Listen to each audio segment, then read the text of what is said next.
Welcome back. So, this morning I woke up to some financial questions on my messenger. And hello if you're watching, because this video I said I would make for you and anyone else who can benefit from it, which really is most people, so we'll get started.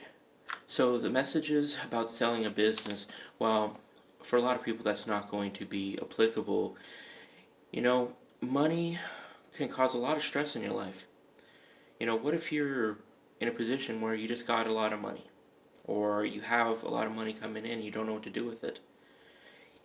Putting it away in the bank is fine, but because of inflation and other reasons, when money isn't used for anything, it's pretty much worthless. I mean, it might look kind of nice when you look at your bank account and see, all those zeros, and not just zero, but with a number in front of it. And it feels pretty comforting to see that. But in the long term, $10,000 today is not going to be the same value of $10,000 in 5 years, in even 2 years, 1 year, because inflation erodes your value of your money. That has never stopped. Deflation is almost unheard of, at least in the USA and other first world countries. So today I'm going to introduce you to something that could potentially change your entire financial life. Now, if you're in a position where you're scrounging paycheck to paycheck, then this isn't going to be applicable for you because you need money in order to use it. But if you even have a small amount of money, or one day you may have more, this can work for you. And it works for you even more if you're into that age where you're starting to think about retirement, where am I going to go for mutual funds? Am I going to go do the job myself? Am I going to just save, buy treasury bills? Am I going to, what am I going to do? It gets very, very confusing. Let me go talk to a financial advisor. And I'm also going to talk to you about, what a financial advisor is? That's me, basically. It can be you. I could stop someone on the street randomly, and that could be a financial advisor. Because what they don't tell you while they're selling you all these pretty pictures is that financial advisors have no legal rules that say that they have to do what's in your best interest. Yeah, I know they sell this idea that they're out looking out for you. It's total crap. What they're really looking out for is to make a profit. I mean, people are people, right? So they're trying to make the most sales in order to get the most commission. And if that means they have to direct you to a product or a firm where it's not in your best interest, they're going to do so. Just understand that, but don't worry. There is a difference. There are ways. You may have never heard of these ways before, but there are ways open to you. And now I'm going to introduce it. And if you stay to the end, I'm going to introduce you to something that may just blow your mind, because there are other options now available to you that you would have never even assumed would be there. But we'll talk about that at the end. So first off, let me introduce you to the book that is going to change everything. It's called Money, Master the Game. It's a Tony Robbins book. I want you to see that very clearly. So when you're looking for this book, this is what it looks like. It's kind of thick. Don't let that put you off. See, well, most money books are difficult to understand, dry reading material. This one was made in a very specific way. A classic book about money is called Think and Grow Rich. And what the book is all about is interviewing the richest people in the world at that time. It was in the 30s, 20s and stuff. And how they got rich. What were common themes associated with all of them? So in the spirit of that book, this one is written very similarly. This one was interviewing 50 of the world's richest people. Billionaires, millionaires, but mostly billionaires, investors, business owners, some of the biggest names that you may have never heard of. So in the spirit of the book, it covers everything. From the small end, for instance, mutual funds. Why they're no good for you. You're like, well, wait. I've been told that if I invest $100 a paycheck for the next 20 years, I'll have like $1 million, come 65 or something like that. Nice story, isn't it? Not really true, though, because, you see, mutual funds have become very popular. With the fall and death of pensions, they've put the money in 401ks and mutual funds. You see, these things, for instance, have high fees. You may not think like 2 or 3% is a high fee. When you're talking compound interest, 2 or 3% is everything, because that money gets added onto the principal and over and over and over again.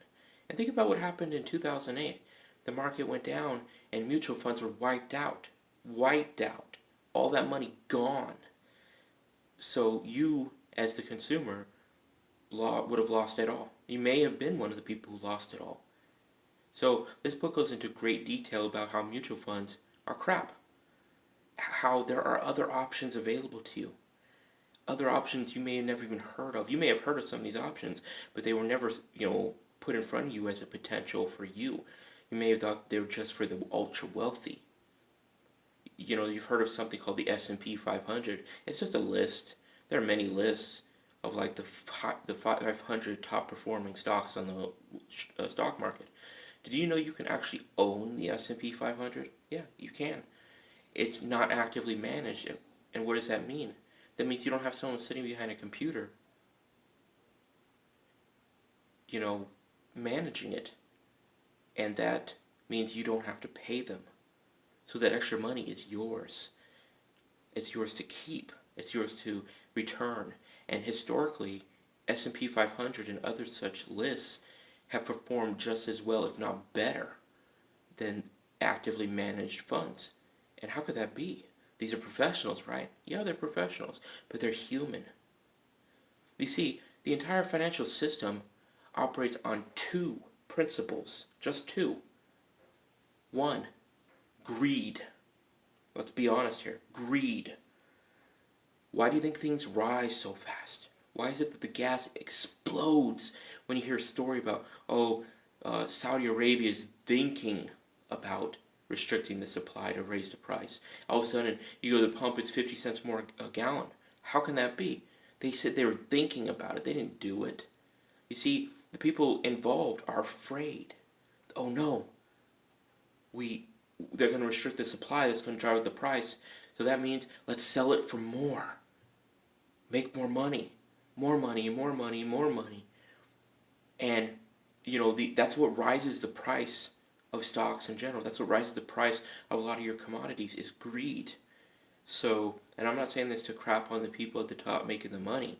You see, you need to understand why things are the way they are. And why is it that these markets and stocks raise way above any type of valuation of the company they're attached to? It's like the stock price has no. It's like the company's earnings or losses have no justification for the price. You see, the price is all made up. It's all made up by the people buying it. It's built by greed to start, and at some point, they're going to be like, this is a very common cycle. I've been buying these things and they're getting really expensive. At some point this is going to turn around and it's not going to look so pretty. Boom, the seed of fear is planted. That's number 2 in the list, fear. This is why markets suddenly turn way down, and when they start turning down, they plummet like you're falling off a cliff. This is what happened in '08. This is what happened in the 20s when the crashes happen. This has happened over and over again. It's almost like a heartbeat. Up it goes, and then down it goes. Up it goes, and down it goes. You see, that's what drives the price of almost everything around you. So, what am I getting at with all this? You see, to understand people, for instance, first off, financial advisors, don't bother. With this book here, you know more than a financial advisor ever will. Period. I already know more than financial advisors will. How? Because I read it. Because I went out and explored it for myself. I may enjoy financials. I don't need a certificate. How do I get a certificate? I can go in the room right now, print it off my computer. I'll print off a certificate. What does it mean? Nothing. What does their certificate mean? Nothing. You see, they're not bound to do what's in your best interest. So let me introduce you to an option that is bound to do what's in your best interest. It's called a fiduciary. Never heard about it before, have you?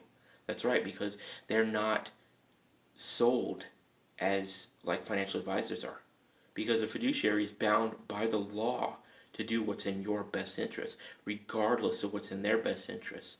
You see, a financial advisor takes your money and puts it in some portfolio, some stocks or some bonds or something, and it crashes. That's just life, dude. The financial advisor doesn't lose a penny. He's not. No one's going to come to him. You may complain, but it doesn't matter. No one's going to come to him and say, "Hey, you broke the law. You're under arrest." No, no, no.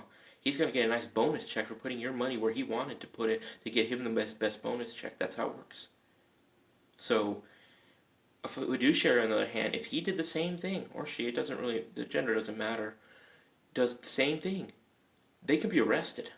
Because by federal law, they're bound to do what's in your best interest. And it can be proven that they violated that. That's their ass, basically. They're under arrest. And you're going to sue them. So they will do what's in your best interest because they're bound to do it. A financial advisor is not. That's the difference. So when you're dealing with big money, you need to go to a fiduciary.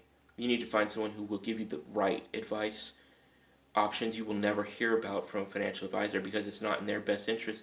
What if if I give you this option, say option A gives me, a bonus check of 20 grand at the end of the year, and option B gives me like 3. But option B is your better option for my client. What do you think human nature is going to compel me to do? You got it. Option A. Not in your best interest, but it sure as hell is in mine. And that's what's going to happen. People will, most of the time, not every time, most of the time, work in their best interests. We all do. Let's be honest. If we understand the game, it's a lot easier to play it. A lot better to play it. A lot more fun, actually. So, moving on from that is like, you have a bunch of money, what do you do with it? You see, there are other options that you will not hear about. S&P 500 lists, S&P index lists, I think they're called, operate better than actively managed accounts. And they return more. Where did I learn about that? Right here. That's Money, Master the Game by Tony Robbins. This is where I learned about it. Also, in this book, you never heard of a portfolio? I'm sure you have because they talk about it from time to time. When he's talking to these billionaires who run these hedge firms, billions and billions of dollars at stake, people like, who run Les Schwab. Most hedge firms you're never going to hear about because they stay in the shadows. But they have more money, in play than your city. They know how to manage it. And you know what's also in this book? And this is very important for you. So, for instance, let's talk this right here. It goes from everything from personal investing, financial advisors and why they're not good for you, mutual funds, why they're not good for you, the different types of 401ks, IRAs, Roths, and it goes through all of this. And then it jumps into stock market, lists, what's best, who to turn to, where to look for the right advice, and how to watch out for those who are going to rob you. And then it gives you some things that I think are unbelievable. So in this list, he's interviewing people like Ray Dalio, who's one of the most successful investors out there. Warren Buffett. I don't think he actually got to talk to Warren Buffett, but he got to talk to basically Warren Buffett's hand-picked successor. And if you don't know, Warren Buffett's way over past 80. Unfortunately, his days are numbered. But he handpicked a successor. He's one of the most successful investors in the world. And he got to talk to these people. And you know what they gave? In a book. And I want you to answer this question for yourself. What do you think this book cost? For the information in it, what do you think this book cost? $10,000? $20? $30? $40? I bought the book for $6. There's more financial wisdom in here than you're going to get in a university. Hands down. I bought it for $6.